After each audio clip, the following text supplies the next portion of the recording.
Hello, this is Kelly with Xima Software. In this tutorial, we'll show you how to reset an agent's password.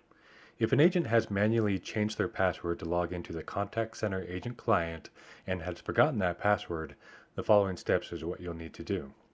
To show you on screen what I mean, we're showing you the contact center agent client login screen.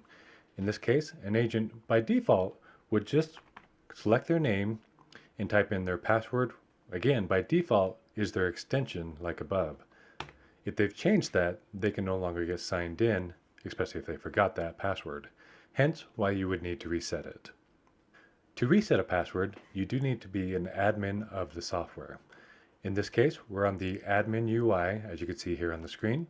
You'll navigate to admin on the left-hand side, reset desktop password, and simply select the agent that needs to be reset. In this case, it was Jenna Bailey.